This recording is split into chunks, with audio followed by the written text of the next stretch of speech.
वज़ीर आज़म एक होता है, आर्मी चीफ एक होता है, तो फिर चीफ जस्टिस दो क्यों? आपको ऐसी सुप्रीम कोर्ट क्यों चाहिए जो आपके सामने लेट जाए? आपको ऐसा काजी खुजात क्यों चाहिए जो आपके सामने हाथ जोड़ के खड़ा हो? आप अपनी आईनी तरामीम तो पढ़िए। ये जमहूरियत का बाजार है साहिब, ये जमहूरियत का बाजार है साहिब। यहां जमीर बिकते हैं, यहां उसूल बिकते हैं। जो ना बिके यहां जरूर बिकते हैं। यहां सौदा ईमान होता है, सरेआम होता है, सरे बाजार होता है। जनाब डिप्टी स्पीकर साहब, हम इस वक्त जिस ऐवान में मौजूद हैं उसका काम ही आईन साजी है। We call legislators. हम आईन साज, कानून साज यहां पे बैठे हैं, हम इस काबिल नहीं हैं, लेकिन अल्लाह ताला ने, आपकी तवज्जो चाहिए मुझे, अल्लाह ताला ने 25 करोड़ अवाम की ताकत और अपनी बरकत से हमें इस्तिताअत दी है कि हम अपनी जात से निकल के इस सब जिलाली परचम और उस बाबाए कौम की फरमूदात की रोशनी में इस मुल्क को मुल्क बना सकें, जिसके लिए बरसगीर पाको हिंद की गली गली कूचे कूचे ये नारा लगता था कि बट के रहेगा हिंदुस्तान और बन के रहेगा पाकिस्तान। और पाकिस्तान का मतलब क्या? ला इलाहा इल्लल्लाह। तो ला इलाहा इल्लल्लाह का क्या मतलब है?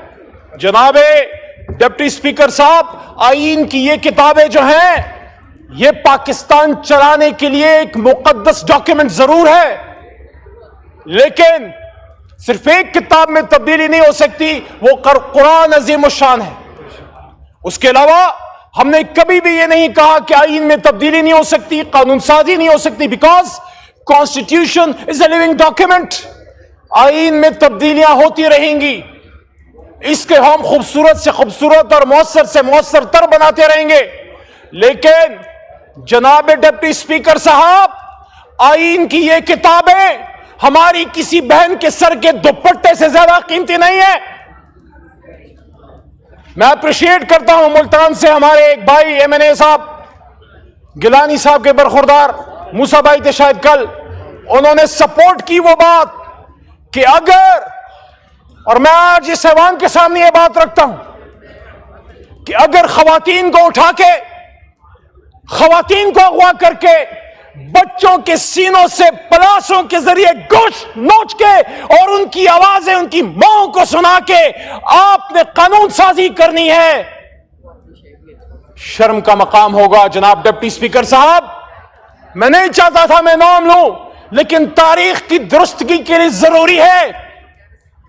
घर के सामने साबिक वजीर खारजा जनाब शाह महमूद कुरैशी साहब की बहू, हमारी बहन, मेरे छोटे भाई जैन कुरैशी की घरेलू खातून वाइफ को जब नकाब पोशों ने अगवा किया, मेरे भाइयों, मेरे दोस्तों, आप अगर उस बात पे स्टैंड ले लेते जब इस ऐवान में आपके और मेरे 10 भाइयों को उठा के ले गए रात को, आज तक 9 सितंबर की रात थी वो, आज हम 18 अक्टूबर को रो रहे हैं। जनाब साबिक वजीर आजम साहब, राजा साहब, बेनजीर साहबा की शहादत सिर्फ आपका नुकसान नहीं, हम सब पूरी कौम का नुकसान था। लेकिन आज जब हम बेनजीर की शहादत की बात करते हैं, आप मुझे बताइए, इस ऐवान के अंदर से जब आपके एमएनएस को निकाब पोश उठा के ले गए, तो मैं खुद इस पार्लियामेंट्री कमेटी का मेंबर हूं, 2018 से मेंबर हूं, उसमें 8 मेंबरान हैं, 4 हुकूमत के, 4 अपोजिशन के। जब आपने, जनाब डिप्टी स्पीकर साहब, जब आपने ये कानून साजी की कोशिश कर रहे हैं कि पार्लियामेंट्री कमेटी ऑन जजेस में आप हुकूमत और अपोजिशन की तादाद में फर्क डाल के हुकूमत की तादाद बढ़ा रहे हैं, तो आप बेसिकली क्या कर रहे हैं? जो हुकूमती मेंबरान होंगे वो अपनी हुकूमत की लान टो करेंगे। आप बेसिकली चीफ जस्टिस को, मुल्क के वजीर आजम चाहे वो कोई भी हो, उसके आगे सबसर्विएंट कर रहे हैं। अगर वजीर आजम पाकिस्तान चीफ जस्टिस को नॉमिनेट करेगा तो इस्लाम का कॉन्सेप्ट है काजी अल सुल्तान, काजी सुल्तान के ऊपर ताकतवर होता है, वो हर किसी से पूछ सकता है। जब आप उसके तरीका इंतखाब को चेंज कर रहे हैं, आप बेसिकली कॉन्स्टिट्यूशन के गुंडों को छेड़ रहे हैं, बुनियादों को छेड़ रहे हैं। हमारा आईन पाकिस्तान सेपरेशन ऑफ पावर्स के कॉन्सेप्ट पे मुश्तमिल है। आजाद अदलिया, आजाद मुकन्निना और आजाद इंतजामिया। लेकिन जब आपने वो नाइस बैलेंस छेड़ दिया तो आज तो आपको अपनी मर्जी का कोई चीफ जस्टिस मिल जाएगा, लेकिन कल को फिर कोई और मौलवी मुश्ताक उधर से पैदा होके किसी और भुट्टो को टांगेगा। क्या आप तारीख में जवाब दे सकोगे? क्या आप सुखरू हो सकोगे जो आप सुप्रीम कोर्ट को हुकूमत वक्त की पांव की ज्योति बनाना चाह रहे हैं? मेरे दोस्तों, मेरे भाइयों, हमारे दीन का कॉन्सेप्ट है, काजी सवाल करता है, उसके पास इख्तियार है। 184(3) सुओ मोटो, उस पे हमला है। क्यों हमला है? क्योंकि 8 फरवरी के इलेक्शन में जो डाका पड़ा उस पे हमारी पिटीशन सुप्रीम कोर्ट में मौजूद है और उसको 184(3) के तहत चीफ जस्टिस जो भी आता है उठा सकता है। आप चाहते हैं कि जो भी नया चीफ जस्टिस आता है उसके आने से पहले ये इख्तियार ले लो और चीफ जस्टिस के अपॉइंटमेंट का इख्तियार चीफ जस्टिस ऑफ पाकिस्तान का वजीर आजम पाकिस्तान को दे दो। और साथ में आईनी कोर्ट, कौन सी आईनी कोर्ट, किस लिए आईनी कोर्ट, किस तरह की आईनी कोर्ट? आप मुझे बताइए, 2008 से 2013 तक आसिफ अली जरदारी साहब सदर पाकिस्तान नहीं थे? राजा साहब जब भी गुफ्तगू फरमा रहे थे साबिक वज़ीर आज़म, आप वज़ीर आज़म नहीं थे। उसके बाद मियाँ साहब 13 से 18 तक वज़ीर आज़म नहीं थे। बीच में शाहिद खाकान साहब आ गए और उसके बाद 16 महीने फिर आप इकट्ठे थे। शहबाज शरीफ साहब वज़ीर आज़म, बिलावल साहब उनके साथ वज़ीर खारजा। तब तो आपको आईनी तरामीम का दौरा नहीं पड़ा, तब तो आपको बेनज़ीर भुट्टो साहिबा से अपनी कमिटमेंट याद नहीं आई, तब तो आपको भुट्टो साहब की कुर्बानी याद नहीं आई कि एक जज ने उनके साथ क्या किया। और जिस जज ने आपको इंसाफ दिया, इतनी तो मोहसिन कुछ ना बने, इतनी तो रवादारी, इतनी तो हया रखें कि जो शख्स 50 साल बाद आपको इंसाफ दे गया, आप उसके इंसाफ से इतना डरते हैं। क्यों? आपको अपनी मर्जी का इंसाफ चाहिए। 50 साल बाद अगर भुट्टो को इंसाफ मिल गया तो पिछले साल का इंसाफ नहीं होना चाहिए। और ये किसने कहा है कि जो आ रहा है वो किसी को इंसाफ देगा? इंसाफ तो रब करीम देगा। मैं आपसे ये कह रहा हूं, खुदारा आप आईनी तरामीम लाइए, हम उसके लिए बात करने के लिए तैयार है, लेकिन इस ऐवान में लाइए, अंधेर कमरों में नहीं, किसी की मर्जी मंशा पे नहीं। रात के 1-2 बजे जब इस हुकूमत का बरएनाम लॉ मिनिस्टर मीडिया के सामने ये कहता है कि मुझे तो मुसव्विदा मिल गया, आप मुझे बताइए मुसव्विदा, आगा साहब मुसव्विदा कहां से आया? मेरी मालूमात के मुताबिक, मैं भी एक छोटा मोटा मिनिस्टर रहा हूं इस हुकूमतों में, मेरी मालूमात के मुताबिक लॉ मिनिस्टर जब कानून बनाता है वो कैबिनेट की अप्रूवल से, वज़ीर आज़म की मंशा से उसकी लॉ डिवीजन बनाती है। लॉ मिनिस्टर को कभी यह नहीं कहना पड़ता कि मुझे मुसव्विदा मिल गया। कहां से मिला मुसव्विदा? किसने बनाया मुसव्विदा? किसने भेजा मुसव्विदा? किस लिए भेजा मुसव्विदा? मैं पीपल्स पार्टी पे मेरा बड़ा सवाल है, क्योंकि जिससे तवक्को होती है उसी से सवाल होता है। आप कहते हैं हमने आईने पाकिस्तान बनाया, बिलावल साहब आज नहीं है, वरना मैं मोहतरम बिलावल साहब से पूछता कि और तो कोई करे तो करे, आपकी जमात, भुट्टो साहब की जमात कैसे आर्टिकल 8 में चेंज कर सकती है? फंडामेंटल राइट्स को कैसे आप चेंज कर सकते हैं? मिलिट्री कोर्ट्स के हक में कैसे आप बात कर सकते हैं? बुनियादी इंसानी हकूक में आप चेंज कैसे कर सकते हैं?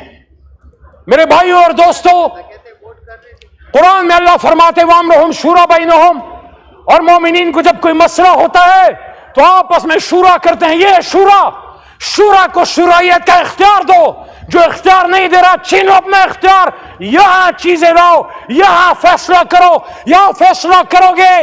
हम वो मुसव्विदा इमरान खान के सामने लेकर रख देंगे कि खान साहब ये कहीं से आया नहीं है, डिक्टेट नहीं हुआ, ये बुनियादी इंसानी हकूक के खिलाफ नहीं है, यह आपको मिलिट्री कोर्ट के हवाले करने के लिए नहीं है, ये पाकिस्तान में इंसाफ के लिए है, आइन को बेहतर करने के लिए हम उनको कायल करेंगे। वो भी इंसाफ के नाम पे जमात बनाए बैठा है। लेकिन आज अगर यहां पे इस ऐवान में आप ऐसे कवानीन पास कर रहे हैं जिसके लिए कल आप तारीख के सामने शर्मसार होंगे कि आप भूल गए एक मुतलकुन ऐलान ने आप ही के लीडर को हथकड़ियां पहना के मुल्क से बाहर दरबदर किया।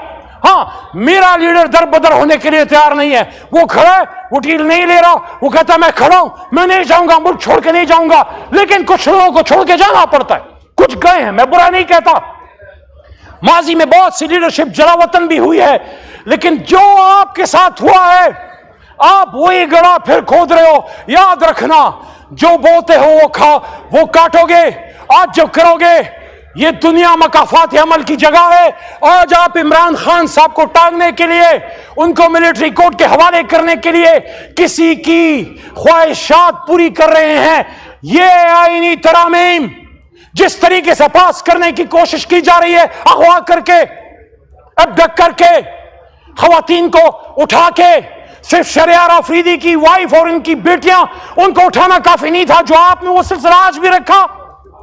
اگر آپ اس طریقے سے کریں گے تو میں بصد احترام کہوں گا جناب ڈپٹی اسپیکر صاحب کہ یہ آئینی ترامیم نہیں، یہ غیر آئینی ترامیم ہے، یہ غیر آئینی ترامیم ہے. آپ کھڑے ہو جائیں اور ڈیمانڈ کریں کیا وہ بات کرتے ہیں، لیکن یا ہم سے بات کر لو یا ہم سے لڑ لو.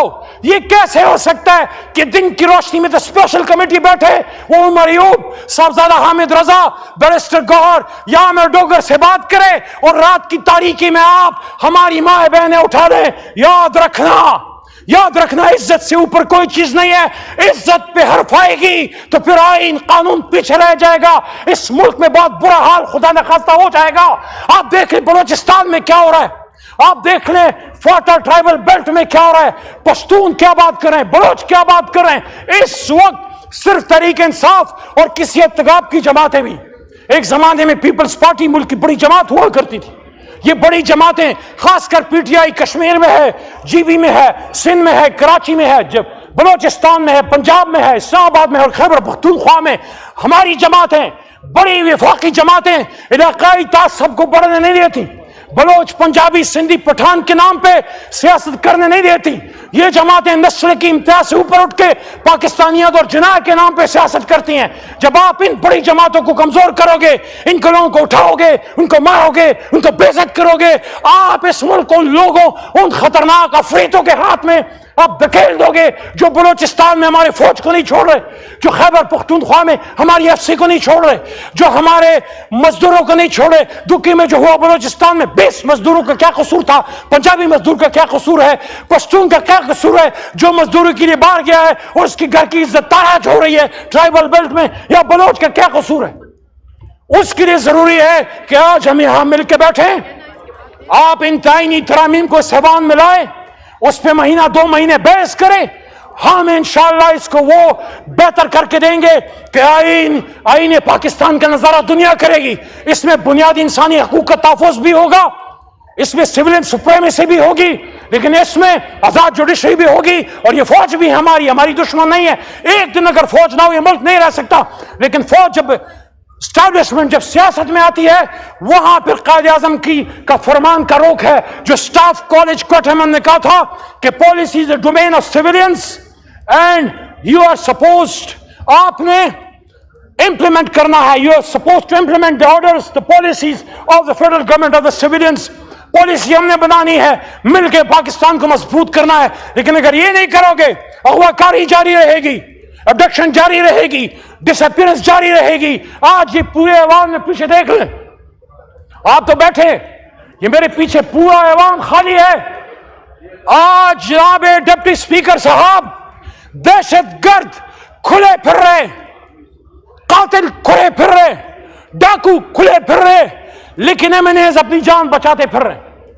یہ کرسیوں پہ آپ کے بھائی بہن بیٹھا کرتے تھے اور پھر آئیں گے انشاءاللہ. لیکن آپ سوال تو کیجئے یہ کیا وجوہات ہیں؟ اگر آئینی ترامیم اتنی اچھی ہیں، پاکستان کے لیے بہتر ہیں، تو ان کو اغوا کیوں کرنا پڑ رہا ہے؟ ان کے ضمیر کیوں خریدنے پڑ رہے ہیں؟ ان کی بیٹیاں کیوں اٹھانی پڑ رہی ہیں؟ ان کے بچوں کے گوشت کو کیوں نوچا جا رہا ہے؟ یہ آپ کسی کے بدن کے گوشت کو نہیں نوچ رہے، آپ سیاست کے اس مردہ ضمیر بدن کو مزید تاریک کر رہے ہیں. آپ مت نوچنے دو سیاست کے اس چہرے کو، مزید جتنا نوچ چکے وہ کافی ہے، اور شہادتیں مت دینے دو اور پاکستان کو تباہ مت ہونے دو. لیکن ہم مایوس نہیں ہیں، ہم اپنے اللہ پہ ہمیں یقین ہے، ہمیں یقین ہے جس قوم نے ہم نے بھیجا ہے ہم میں بڑی طاقت ہے، ہمیں بڑی جستجو ہے, ہمیں بڑا حوصلہ ہے. انشاءاللہ عمران خان نکلے گا, آئے گا, اور جو میں نے بات کی تھی عوام کی طاقت سے اس کرسی پہ ایک بار پھر بیٹھے گا. لیکن وہ تب ہوگا, اور پاکستان میں جمہوریت تب مضبوط ہوگی جب ہم ایک دوسرے کو اغوا کرنا, بلیک میل کرنا, عزت تاراج کرنا اگر ہماری طرف سے ہوا ہے وہ بھی غلط ہے. اگر ہماری طرف سے کسی کا دروازہ توڑا گیا وہ بھی غلط ہے. اگر ہماری طرف سے ہماری حکومت میں رات کو کسی کو اٹھایا گیا وہ بھی غلط ہے. لیکن آج آئین سازی کے نام پہ جو پاکستانی لیڈرشپ, پاکستانی عوام کا مذاق اڑایا جا رہا ہے, میں سمجھتا ہوں پوری دنیا کے سامنے ہمارا چہرہ شرم سے شرمسار ہے کہ آج پاکستان میں آئین سازی کی بات ہو رہی ہے ڈپٹی اسپیکر صاحب, اور آدھا ایوان خالی ہے. بہت شکریہ. پاکستان زندہ باد.